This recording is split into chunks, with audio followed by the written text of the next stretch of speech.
Sardar Patel private ITI के online class में आपका स्वागत है। आज हम डिस्कस करने वाले हैं इंजीनियरिंग ड्राइंग के बारे में, जो कि सभी ट्रेड के लिए बहुत ही इम्पोर्टेंट सब्जेक्ट है। तो इंजीनियरिंग ड्राइंग में आज हम पढ़ेंगे टाइप्स ऑफ लाइन के बारे में, कि जो लाइन होते हैं वो हमारे कहाँ कहाँ उपयोग किए जाते हैं और क्या क्या हम कौन कौन से लाइन कहाँ कहाँ पे हम उपयोग करते हैं। जब हम कोई भी ऑब्जेक्ट बनाते हैं तो उसमें हम अलग अलग प्रकार के रेखा का उपयोग करते हैं, तो उसी के बारे में आज हम पढ़ेंगे। तो सबसे पहले हम देखते हैं, पहला जो हमारा लाइन है वो है object line. Object line, object line को हम आउटर लाइन या आउट लाइन के नाम से भी जानते हैं। यह जो लाइन होता है यह हमारा बहुत ही इम्पोर्टेंट लाइन होता है। इस प्रकार की जो रेखा होती है यह मोटी रेखा होती है। इसकी मोटाई लगभग 0.5 mm रखी जाती है। कंपोनेंट को बनाते समय जो इसकी बाहरी सीमा रेखा खींची जाती है उसको हम ऑब्जेक्ट लाइन या आउट लाइन के नाम से जानते हैं। अर्थात किसी भी कंपोनेंट की जो बाहरी सीमा रेखा होती है वो हम ऑब्जेक्ट लाइन के माध्यम से ड्रा करते हैं। जैसे हमारा इस प्रकार से यदि कोई ऑब्जेक्ट है, ये हमारा एक ऑब्जेक्ट हो गया, ये एक ऑब्जेक्ट हो गया। तो ऑब्जेक्ट में ये जो हमारा बाहरी लाइन है, इस बाहरी लाइन को बनाने के लिए हम जिस रेखा का उपयोग किए हैं उसे हम ऑब्जेक्ट लाइन के नाम से या आउट लाइन के नाम से जानते हैं। अर्थात ऑब्जेक्ट लाइन का प्रयोग हम ऑब्जेक्ट के बाहरी सीमा रेखा को बनाने के लिए करते हैं। यह जो रेखा होती है ये अदर सब रेखाओं के अपेक्षा मोटी होती है, जिसकी मोटाई लगभग हम 0.5 mm तक रखते हैं। दूसरा है dimension line. Dimension line, dimension line इस प्रकार की जो लाइन होती है यह हमारा इस प्रकार देखने में इस प्रकार से दिखती है।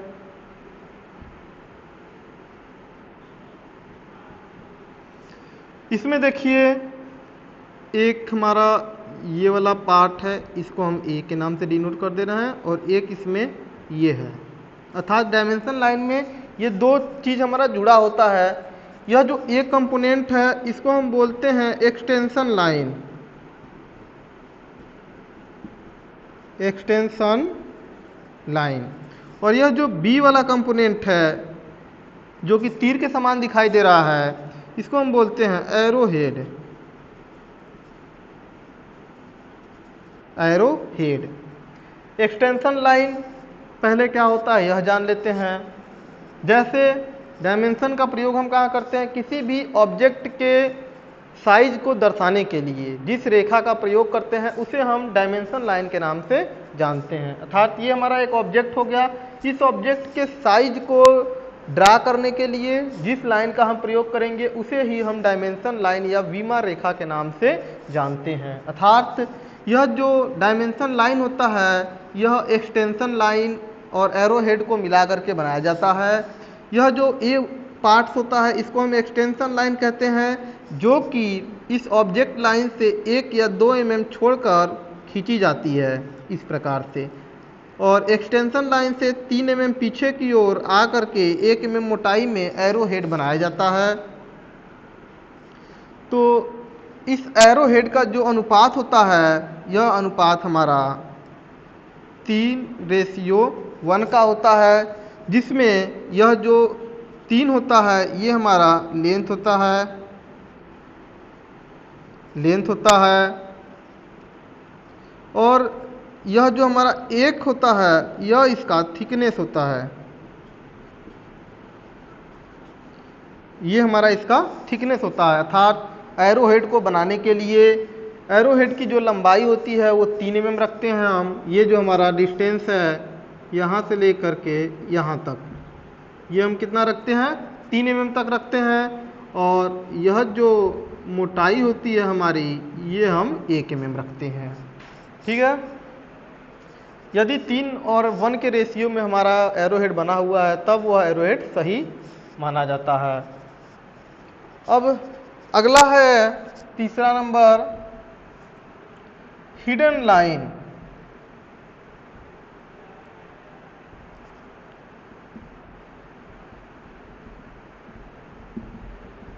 हिडन लाइन, हिडन लाइन को हम डॉटेज लाइन के नाम से भी जानते हैं, अर्थात इसका जो दूसरा नाम होता है वो होता है डॉटेज लाइन। इस प्रकार की जो लाइन होती है वो डॉट इस प्रकार से बनाई जाती है, इस प्रकार से।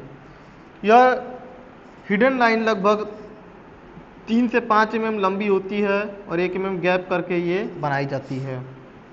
इस हिडन लाइन का प्रयोग हम करते हैं किसी भी ऑब्जेक्ट में छुपे हुए भाग को दिखाने के लिए, अर्थात ऑब्जेक्ट में कोई ऐसा पार्ट है जो कि हमें सामने से देखने पर या साइड से देखने पर नहीं दिखाई दे रहा है, तो उस छुपे हुए पार्ट को दर्शाने के लिए जिस लाइन का प्रयोग करते हैं उसे हम हिडन लाइन या डॉटेज लाइन के नाम से जानते हैं। यह जो रेखा होती है ये ऑब्जेक्ट लाइन की अपेक्षा पतली होती है, इसकी मोटाई लगभग 0.2 mm रखी जाती है। हिडन लाइन बनाते समय हमें यह ध्यान रखना चाहिए कि ऑब्जेक्ट लाइन से सटे हुए यह लाइन होना चाहिए, अर्थात यह लाइन ऑब्जेक्ट लाइन से अटैच होना चाहिए।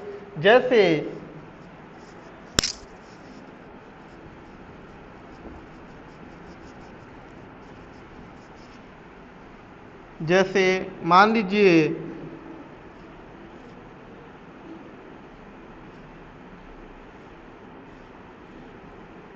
यहाँ पे एक ऑब्जेक्ट है हमारा और इस ऑब्जेक्ट में एक सुराख है, इस प्रकार से इस ऑब्जेक्ट में एक सुराख किया गया है।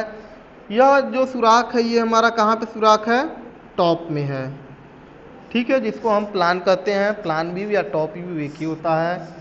और इधर वाले भाग को हम बोल सकते हैं फ्रंट,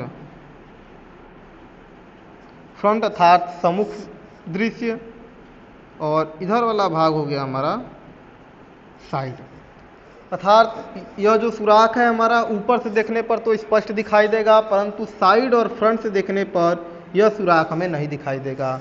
मान लीजिए कि एक हमारा कोई गोलाकार चौकोर आकार का एक कोई भी बॉक्स है या कोई भी एक ठोस टुकड़ा है, लकड़ी का एक टुकड़ा है जो कि चौकोर आकार का है। उस लकड़ी के टुकड़े में हम ऊपर से एक गोल सुराख कर देते हैं, तो जब ऊपर से कोई सुराख कर दिया जाएगा तो साइड और फ्रंट अर्थात उसके बगल से हमें वह सुराख नहीं दिखाई देगा, वह सुराख हमें केवल ऊपर से ही दिखाई देगा। तो साइड और फ्रंट में क्या हुआ कि हमारा वह सुराख छुप जा रहा है। तो इसी छुपे हुए सुराख को साइड और फ्रंट में दिखाने के लिए ही हिडन लाइन का उपयोग किया जाता है। तो जब हम इसका प्रोजेक्शन बनाएंगे इस प्रकार से, जब इसका प्रोजेक्शन बनाया जाएगा तो हमारा फ्रंट कैसा है देखने में, इस प्रकार से है। यदि हम इसको फ्रंट से देखेंगे तो ऐसा ही दिखाई देगा, साइड से देखेंगे तो भी ऐसा ही दिखाई देगा, वर्गाकार आकृति में देखिए। और प्लान से देखेंगे तो हमारा कैसा दिखाई देगा, इस प्रकार का दिखाई देगा, और बीच में हमारा क्या रहेगा, सुराख रहेगा, ठीक है। ये हमारा बीच में क्या हो गया, सुराख का चिन्ह हो गया, इस प्रकार से। अब देखिए ये जो हमारा सुराख है ये प्लान में है अर्थात टॉप में दिया गया है, तो इसको हम साइड में क्या करेंगे, डॉटेज लाइन से दिखाएंगे।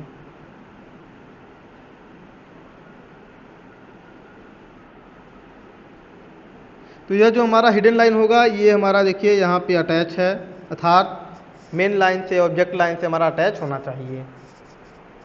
आगे है चौथा नंबर, शॉर्ट ब्रेक लाइन।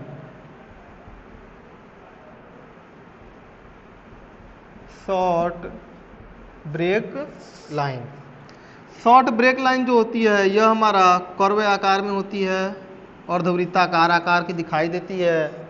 इस प्रकार की जो हमारी लाइन होती है इसका प्रयोग जो है कि किसी भी लंबी दूरी को कम दूरी में दर्शाने के लिए हम शॉर्ट ब्रेक लाइन का प्रयोग करते हैं।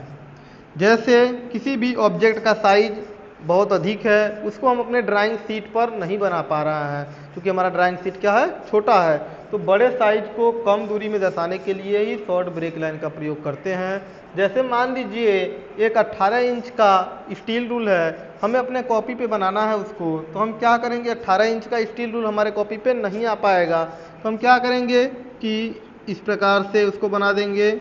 यहाँ पे साइज हम ऐसे ऐसे जो डिनोट रहेगा उसको डिनोट कर देंगे और बीच में उसको क्या करेंगे, इस प्रकार से ऐसा बीच में ये चीज़ दिखा देंगे इस शॉर्ट ब्रेक लाइन को, और लास्ट में हम क्या लिख देंगे, 18 इंच। मतलब यह लाइन बीच में ड्रा कर देने से हम लंबी दूरी को कम दूरी में दिखा सकते हैं।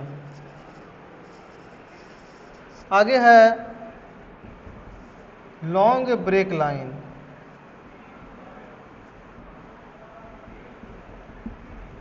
Long break line, long break line की जो आकृति होती है वो इस प्रकार से होती है। यह लाइन शॉर्ट ब्रेक लाइन का विपरीत कार्य करता है। शॉर्ट ब्रेक लाइन का हमारा कार्य क्या था कि लंबी दूरी को कम दूरी में दर्शाने के लिए हम इसका उपयोग करते हैं, और लॉन्ग ब्रेक लाइन का उपयोग हम वहाँ करते हैं जो कम दूरी होती है उसको अधिक दूरी में दर्शाने के लिए, अर्थात छोटे जाब को बड़े में दर्शाने के लिए हम लॉन्ग ब्रेक लाइन का प्रयोग करते हैं। जैसे मान लीजिए किसी का साइज बहुत ही कम है तो उसको हमें थोड़ा लंबी दूरी में दर्शाना है, तो हम क्या करेंगे, बीच में यहाँ पे जैसे शॉर्ट ब्रेक लाइन लगाए हैं, ठीक उसी प्रकार से लॉन्ग ब्रेक लाइन लगा करके कम दूरी को अधिक दूरी में दर्शा सकते हैं। आगे है हमारा 6 number, cutting plane line. Cutting plane line, cutting plane line क्या होता है कि इस प्रकार की जो हमारी लाइन होती है, यह लाइन सब शुरू में क्या होती है कि मोटी रेखा होती है, शुरू में हमारी मोटी होती है, बीच में एक डैश होता है, उसके बाद हमारा पतला रेखा होता है, और फिर जो लास्ट वाली रेखा होती है यह हमारा मोटा रेखा होती है।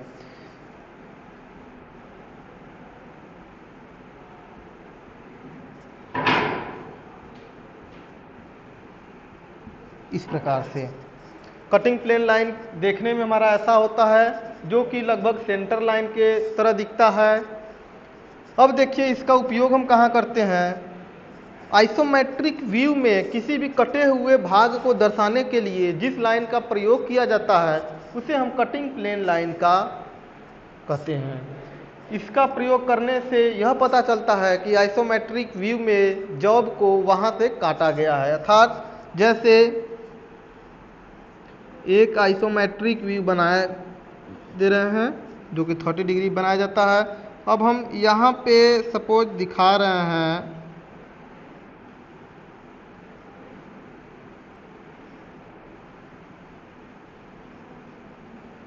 देखिए यहाँ पे जो लाइन दिखाया गया है इससे यह डिनोट होता है कि यह भाग हमारा यहाँ बीच से काट करके निकाल दिया गया है, अर्थात आइसोमेट्रिक व्यू में जॉब को बीच से काटने के लिए जिस रेखा का प्रयोग करते हैं उसे हम कटिंग प्लेन लाइन कहते हैं। यह रेखा की शुरू की और लास्ट की जो लाइन होती है वो मोटी होती है, और जो बीच की जो रेखा होती है वो पतली रेखा होती है। इसकी जो लास्ट की मोटाई होती है वो 0.5 mm रखी जाती है, और जो बीच की जो मोटाई होती है वो लगभग 0.2 mm रखी जाती है। आगे है सेंटर लाइन।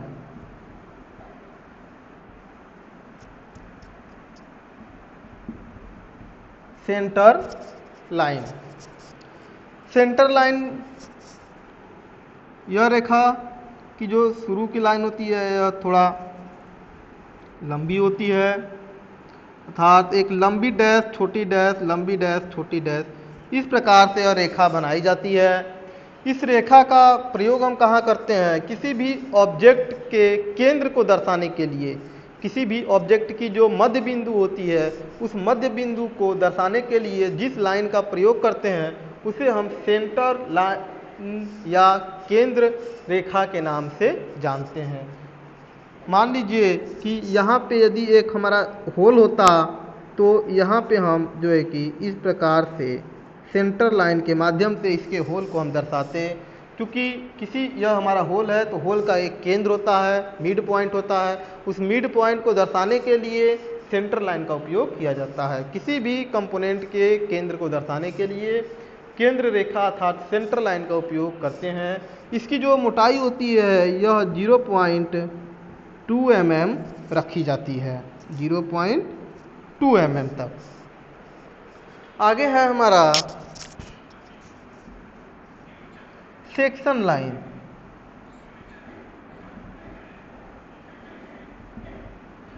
सेक्शन लाइन जिसको हम हैचिंग लाइन के नाम से भी हैचिंग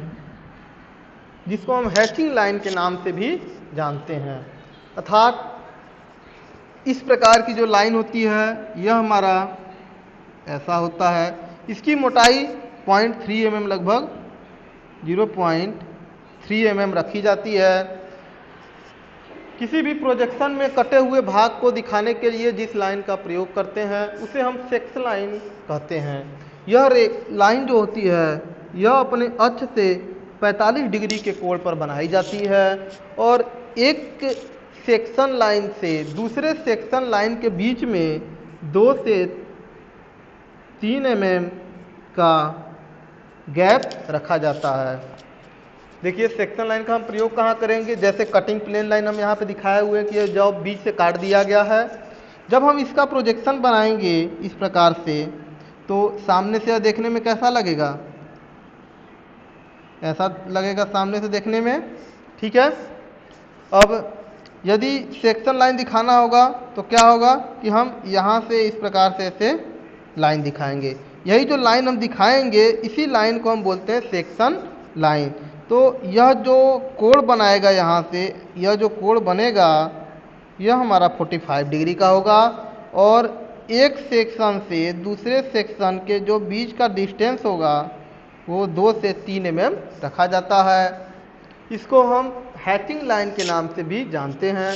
हैचिंग लाइन क्यों जानते हैं, क्योंकि जब हम किसी भी ऑब्जेक्ट को हेक्सा के माध्यम से काटते हैं तो हेक्सा के माध्यम से जब हम कटिंग करते हैं तो हेक्सा की ब्लेड की जो ले होती है जॉब के सरफेस पर बनती है।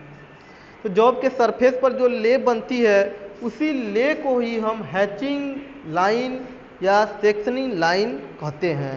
तो उसी को दिखाने के लिए हम यहाँ पे 45 डिग्री के एंगल में सेक्शन लाइन बनाते हैं जिसके बीच का डिस्टेंस हमारा 2 से 3 mm होता है।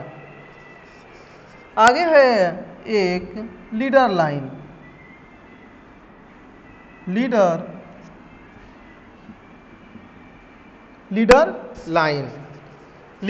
लाइन इस प्रकार की जो लाइन होती है वो हमारा डायमेंशनिंग के लिए प्रयोग की जाती है। जैसे ऑब्जेक्ट में यदि यहाँ पे एक सुराग दिया गया है, इस सुराग को दर्शाने के लिए हम जिस लाइन का प्रयोग करते हैं उसे हम लीडर लाइन के नाम से जानते हैं। जैसे यहाँ पे एक ऑब्जेक्ट इस प्रकार से बनाया गया है और यहाँ पे हमारा एक यहाँ पे ये सुराख है, ठीक है। तो इस सुराख को दर्शाने के लिए हम जिस लाइन का प्रयोग करते हैं उसी लाइन को हम लीडर लाइन के नाम से जानते हैं। यह 45 डिग्री से अधिक होना चाहिए। जैसे देखिए ये यहाँ पे इसका साइज होगा जो भी रेडियस हो, यहाँ पे इसका रेडियस दिखाएंगे और यहाँ पे हम दिखाएंगे डायमीटर 10 या जो भी इसका साइज हो। तो यह जो हमारा यहाँ पे एंगल क्रिएट होता है ये 45 डिग्री से अधिक होना चाहिए या 30 डिग्री से अधिक होना चाहिए लगभग। तो यही जो हमारा लाइन यहाँ पे ये बन रहा है इसी लाइन को हम लीडर लाइन के नाम से जानते हैं। तो इस प्रकार के जो हमारे लाइन है वो इंजीनियरिंग में सबसे अधिक उपयोग में आने वाले रेखा होते हैं जो कि बहुत ही इम्पोर्टेंट है। तो आज के वीडियो में बस इतना ही। अगले वीडियो में अगले टॉपिक के बारे में डिस्कस किया जाएगा। धन्यवाद।